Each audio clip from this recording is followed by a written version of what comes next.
Welcome to Jaya's homely kitchen. ഇന്ന് നമുക്ക് വളരെ എളുപ്പത്തിൽ ഒരു മാംഗോ ഹൽവ തയ്യാറാക്കുന്നത് എങ്ങനെയാണെന്ന് നോക്കാം.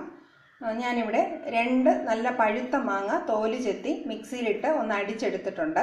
ഏകദേശം 2 മാങ്ങയിൽ നിന്ന് എനിക്ക് കിട്ടിയ പൾപ്പ് 1.5 കപ്പോളം, നമ്മുടെ മെഷർമെൻറ്റ് കപ്പിലുള്ള 1.5 കപ്പോളം പൾപ്പ് കിട്ടിയിട്ടുണ്ട്. അതിൻ്റെ കൂടെ 1/2 കപ്പ് പഞ്ചസാരയും കൂടെ ചേർത്ത് ഒന്നുകൂടെ ഞാൻ നല്ല ഫൈനായിട്ട് അടിച്ചെടുത്ത് വെച്ചിട്ടുണ്ട്. പിന്നെ നമ്മൾ ഏകദേശം 1.5 കപ്പോളം മാംഗോ പൾപ്പ് എടുക്കുന്നതിന് 1/4 കപ്പ് കോൺഫ്ലോർ ഞാൻ എടുത്തിട്ടുണ്ട്. 1/4 കപ്പ് കോൺഫ്ലോർ 1 കപ്പ് വെള്ളത്തിൽ നന്നായിട്ട് കലക്കി ഇങ്ങനെ എടുത്തു വെച്ചിട്ടുണ്ട്. നല്ല ഡൈല്യൂട്ടായിട്ട് ഇങ്ങനെ കലക്കി കട്ടയൊന്നും ഇല്ലാതെ എടുത്തു വെച്ചിട്ടുണ്ട്. പിന്നെ നമുക്ക് വേണ്ടത് ഒരു 3-4 ടീസ്പൂൺ, അധികം വേണ്ടി വരത്തില്ല, ഒരു 3 ടീസ്പൂൺ വരെ നെയ്യ് വേണ്ടി വരും.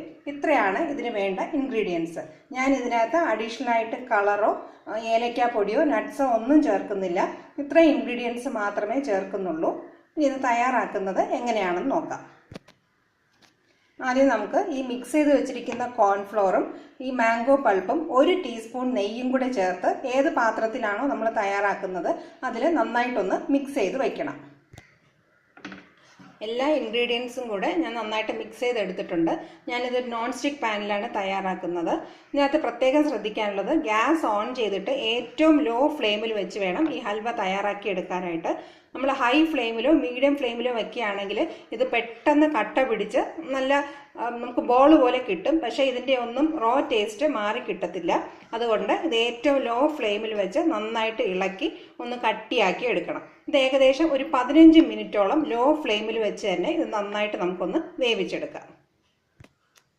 ഏകദേശം 15 മിനിറ്റ് ഞാൻ ലോ ഫ്ലെയിമിൽ ഈ കൂട്ടിട്ടിട്ടുണ്ടായിരുന്നു. ഇതിനിടയ്ക്ക് നമ്മൾ ഒരു 5 മിനിറ്റ് കൂടുന്തോറും ഇടയ്ക്ക് മാത്രം ഇളക്കിക്കൊണ്ടിരിക്കേണ്ട ആവശ്യമേ ഉണ്ടായിരുന്നുള്ളൂ. ആ ഒരു സെൻസിലാണ് ഞാനിത് വളരെ എളുപ്പമായിട്ട് നമുക്ക് തയ്യാറാക്കാമെന്ന് പറയുന്നത്. 15 മിനിറ്റ് കഴിഞ്ഞിട്ട് നമുക്കിനി കുറച്ചും കൂടെ ഇത് നല്ല തിക്കായിട്ട് നമുക്ക് എടുക്കണം. അതിനായിട്ട് ഒന്നുകിൽ നമ്മൾ ഇതുപോലെ തന്നെ ലോ ഫ്ലെയിമിൽ ഒരു 5-6 മിനിറ്റും കൂടെ ഇട്ട് കഴിഞ്ഞാൽ നമുക്കത് തിക്കായിട്ട് കിട്ടും. ഇല്ലെങ്കിൽ ഫ്ലെയിം കൂട്ടി വെച്ച് കൈവിടാതെ ഇളക്കി എടുക്കുകയാണെങ്കിൽ നമുക്ക് അതുപോലെ ശരിയാക്കി എടുക്കാൻ പറ്റും. നന്നായിട്ട് തിക്കായിട്ട് വരുന്നുണ്ട്. നമുക്ക് ഈ ഹൽവയുടെ പരുവം എന്ന് പറയുന്നത് നമ്മുടെ പാത്രത്തിൽ നിന്ന് നന്നായിട്ട് ഇത് വിട്ട് വരണം. ഏകദേശം ഒരു ബോൾ പോലെ ഉരുണ്ട് വരണം. ഇപ്പം മൊത്തത്തിൽ ഞാനിവിടെ 1 ടീസ്പൂൺ നെയ്യേ ചേർത്തിട്ടുള്ളൂ. ഈ സമയത്ത് 1 ടീസ്പൂൺ നെയ്യും കൂടെ ചേർത്ത് കൊടുക്കുകയാണ്. അതും കൂടെ ചേർത്ത് നന്നായിട്ട് മിക്സ് ചെയ്ത് ഹൈ ഫ്ലെയിമിൽ വെച്ച് തയ്യാറാക്കാൻ പറ്റും എന്നുള്ളവർ ഹൈ ഫ്ലെയിമിൽ വെച്ച് നമുക്കിത് പെട്ടെന്ന് ഇളക്കിയെടുക്കാം. അഥവാ ഹൽവയൊക്കെ ആദ്യമായിട്ട് ചെയ്യുന്നവർ, ബുദ്ധിമുട്ടുള്ളവർക്ക് ഇതുപോലെ തന്നെ ലോ ഫ്ലെയിമിൽ വെച്ച് വളരെ സാവകാശം തയ്യാറാക്കി എടുക്കാവുന്നതാണ്. ലോ ഫ്ലെയിമിൽ വയ്ക്കുമ്പോൾ ഇങ്ങനെ കൈവിടാതെ ഇളക്കണമെന്നില്ല, ഇടയ്ക്കിടയ്ക്ക് ഒന്ന് ഇളക്കി കൊടുക്കുക. നോൺ സ്റ്റിക്കിലാണ് നമ്മൾ തയ്യാറാക്കുന്നതെങ്കിൽ അടി പിടിക്കാനുള്ള ചാൻസ് വളരെ കുറവായിരിക്കും. പാത്രത്തിൽ നിന്ന് നന്നായിട്ട് വിട്ട് വരുന്നുണ്ട്. ഇങ്ങനെ നമ്മുടെ സ്പൂൺ കൊണ്ട് പിടിക്കുമ്പം ഇതിങ്ങനെ നീങ്ങി പോവുകയും ചെയ്യും. അങ്ങനെ നന്നായിട്ടൊന്ന് ഉരുട്ടി എടുക്കാൻ പറ്റുന്ന പരുവായിരിക്കണം. കുറച്ചും കൂടെ ഇതാകാനുണ്ട്. ഒരു 2-3 മിനിറ്റും കൂടെ ആകുമ്പോൾ ഇത് തയ്യാറാവും. ഈ സമയത്ത് നമുക്ക് 1 ടീസ്പൂൺ നെയ്യും കൂടെ ചേർത്ത് കൊടുക്കാം. അങ്ങനെ മൊത്തത്തിൽ ഞാനിവിടെ 3 ടീസ്പൂൺ നെയ്യ് ഒഴിച്ചിട്ടുണ്ട്. ഇനി നെയ്യ് ചേർക്കേണ്ട ആവശ്യമില്ല. ഇനി അത് 2 മിനിറ്റും കൂടെ ഇളക്കി എടുക്കുമ്പോൾ നമ്മുടെ ഹൽവ തയ്യാറാവും.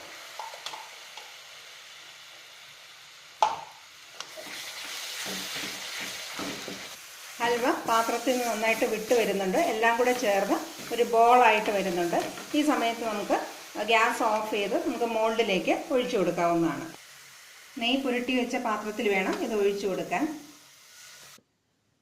ഇങ്ങനെ മോൾഡിൽ ഒഴിച്ചതിന് ശേഷം ഒരു സ്പൂൺ എടുത്തിട്ട് സ്പൂണിൽ വളരെ കുറച്ച് നെയ്യ് തേച്ചിട്ട് ഇങ്ങനെ നന്നായിട്ട് ഇതൊന്ന് ഷേപ്പ് ചെയ്ത് കൊടുക്കുക. നമ്മൾ കോൺഫ്ലോർ ചേർത്തിട്ടുള്ളതുകൊണ്ട് ഇത് നന്നായിട്ട് നമുക്ക് സ്മൂത്താക്കി എടുക്കാൻ പറ്റും. ഇങ്ങനെ നന്നായിട്ട് നമുക്കൊന്ന് ഷേപ്പ് ചെയ്ത് സ്മൂത്ത് ചെയ്ത് എടുക്കാം. നന്നായിട്ട് സ്മൂത്ത് ചെയ്ത് വെച്ചിട്ടുണ്ട്. ഇത് നന്നായിട്ട് തണുത്തതിന് ശേഷം മാത്രമേ നമുക്കിത് കട്ട് ചെയ്യാൻ പാടുള്ളൂ. തണുത്തതിന് ശേഷം നമുക്കിത് റിവേഴ്സ് ചെയ്തെടുത്ത് പീസുകളായിട്ട് കട്ട് ചെയ്തെടുക്കാം. ഇത് വളരെ എളുപ്പത്തിൽ തന്നെ തയ്യാറാക്കാൻ പറ്റുന്ന ഒരു ഹൽവയാണ്.